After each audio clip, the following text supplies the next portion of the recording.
warm welcome. You are watching Janata Television and this is the English Bulletin with me, Anastha Acharya. The top stories first. President Sammon's Parliament session both houses to resume business on December 14.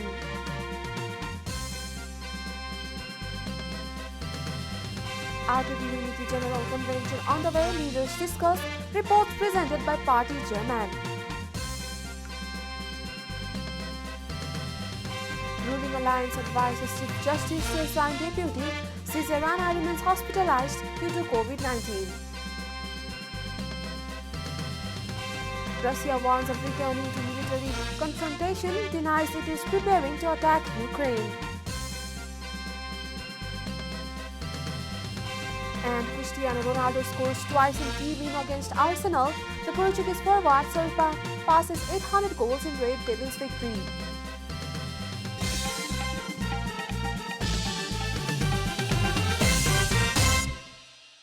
And now the news in detail. President Bidya Devi Bhandari has summoned the Federal Parliament session for December 14.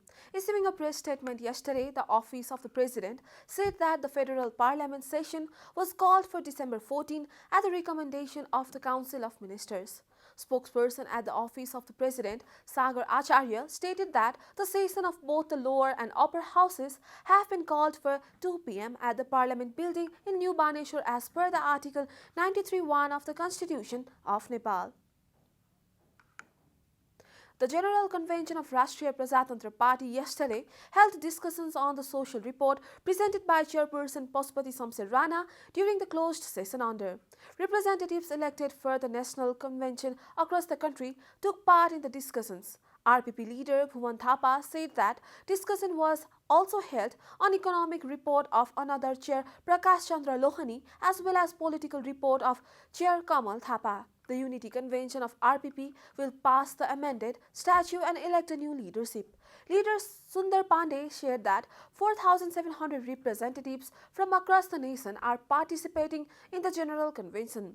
A 199-member new working committee, including 8 office bearers, 1 chairperson, 4 vice chairpersons, and 3 general secretaries, would be elected from the General Convention. The RPP's Unity General Convention, that started at Prikuti Mandap from December 1, will conclude today. Top leaders of 5-party alliance have advised Chief Justice Solendra Shamsher Rana to stay on leave and assign an acting Chief Justice. A meeting of the coalition partners at the Prime Minister's official residence in Balwata yesterday proposed CJ Rana to designate his deputy for undertaking the court activities as the court proceedings have remained stalled for a long time and CJ Rana has been hospitalized due to COVID-19. Talking to media persons after the meeting, government spokesperson Gyanendra Bahadur Karki confirmed that the meeting advised CJ Rana to assign an acting CJ immediately and resume the court proceedings. The Chief Justice has fallen sick and the meeting decided to recommend him to appoint the acting CJ, said Karki. The meeting was attended by Prime Minister and Nepali Congress President Sher Bahadur Deuba, CPN Maoist Centre's Chairman Pushpakamal Dahal, CPN Unified Socialist Chairman Madhav Kumar Nepal, Janata Samajwadi Party Chairman Upendra Yadav and Rashtriya Jana Morcha Vice Chair Durga Paudel among others. This is Janata Bulletin. We'll be right back after a short break.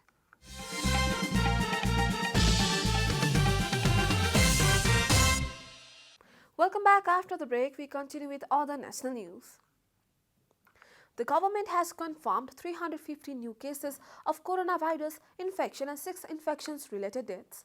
According to the Ministry of Health and Population, the death toll from the virus has hit 11,535 following the latest fatality. The number of active cases stand at 7,045, as the ministry said. The total number of recovery cases have reached 800,201 following the discharge of 273 yesterday. The recovery rate is 97.7% and death rate 1.4%. The ministry stated the present 6,715 infected people are in home isolation and 330 in institutional isolation. Similarly, 110 have been admitted to intensive care units and 38 are on ventilator support. The Nepali Congress has postponed all programs of district convention, including election of district working committee in some districts. A meeting of the ANC Central Election Committee held yesterday decided to hold the district convention as per the schedule determined by the committee after the 14th General Convention. The ANC has already conducted district convention in 61 districts so far under the 14th General Convention, while convention of 16 districts is yet to be held, said ANC Central Election Committee Secretary Janata. District convention of Sinduli, Sindupajok, Makwanpur, Chitwan, Nawalpur, Phadaghat, Susta East, Banke, Acham, Kailali, Saptari, Siraha, Dhanusa, Mahottari, Sarlahi, Rautahat, Bara and Parsa district is yet to be held. The ANC is holding province convention in all provinces from yesterday. Prime Minister and ANC President Sher Bahadur Deuba inaugurated the province convention of all provinces through virtual medium. The ANC is holding the province convention for the first time. The 14th General Convention of the ANC is taking place from December 10 in Kathmandu. And now the news from economic front.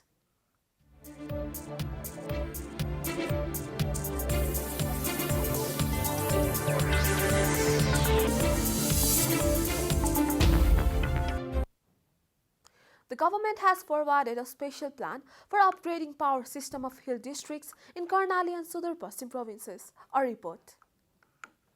A loan agreement has been signed with the Asian Development Bank recently for the construction of 132 kV Kohalpur-Surkhet transmission line in order to supply uninterrupted electricity to the districts of Karnali province. A high-voltage transmission line is going to be constructed by upgrading the existing 33 kV transmission line. Although the transmission line from Kohalpur-Surkhet has a capacity of 33 kV, the transmission line from Surkhet to Kalikot is of only 11 kV capacity, resulting in massive disruption in power supply during monsoon due to low capacity transmission line. The Nepal Electricity Authority has forwarded a strategic plan with the support of donor agencies to resolve this problem. The Ministry of Energy, Water Resources and Irrigation has set a target to provide electricity service in the districts that do not have access to central transmission line. The ministry has directed the NEA to make a special package in order to provide electricity service to every household of the country. Finance Minister Janardhan Sharma has also expressed commitment not to let resource crunch affect the upgrading and expansion of transmission line in Karnali province. Study is being carried out for the construction of an additional 220 kV transmission line linking Dailek of Surkhet to Jumla. The NEA is going to invest Rs 25 billion for the project. A package has been prepared in order to carry out activities with government's investment in Dolpa. Executive Director of NEA Kulman Khising said that activities have been initiated other districts as well by taking concessional loan from the European Investment Bank and AAIB. Only 43% population of Karnali province have access to electricity. The NEA has given special priority keeping this situation of Karnali province in mind, sharing Ghising. Similarly, out of 547,671 households in Sudar Paschim province, 71.07% households have access to central transmission line. Now the international news. Russian Foreign Minister Sergei Lavrov has warned that Europe could be returning to what he called the nightmare of military confrontation. According to the BBC, Lavrov floated the idea of the new European security pact to try to stop NATO from expanding further east during a European Security Conference in Sweden. US Secretary of State Antony Blinken warned of serious consequences if Russia sought conflict with Ukraine.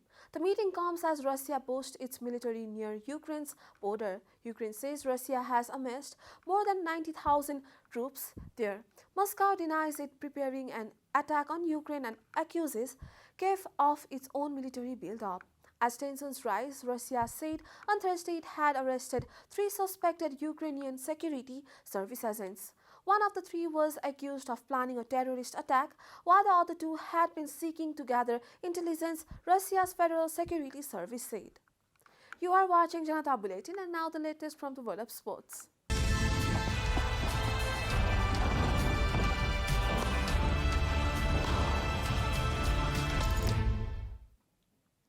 Cristiano Ronaldo scored his 800th career goal before driving home a penalty winner as Manchester United came from behind to beat Arsenal in a memorable contest featuring two crucial VAR decisions.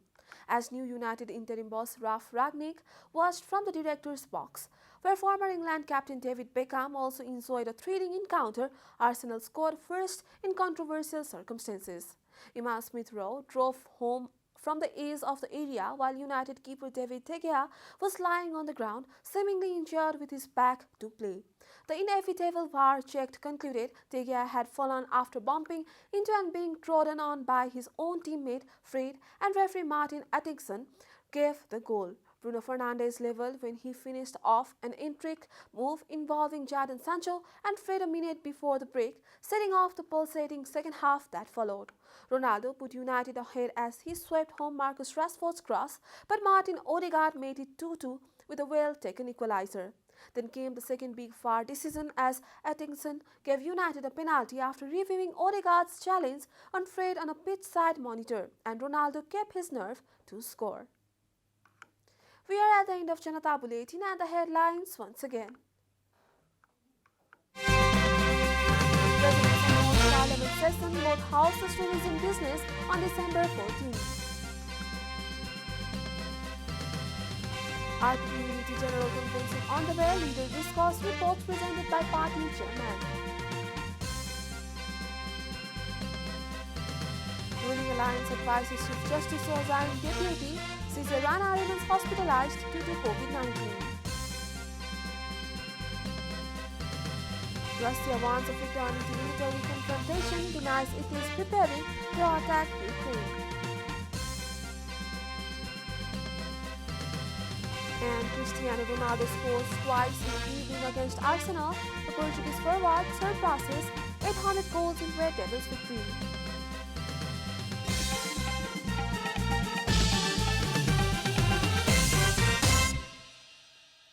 And that's all from the English News Desk for today. You can follow Janata Television and our programs on various social media platforms, including on our website janatasamachar.com. Keep watching Janata Television. Namaste.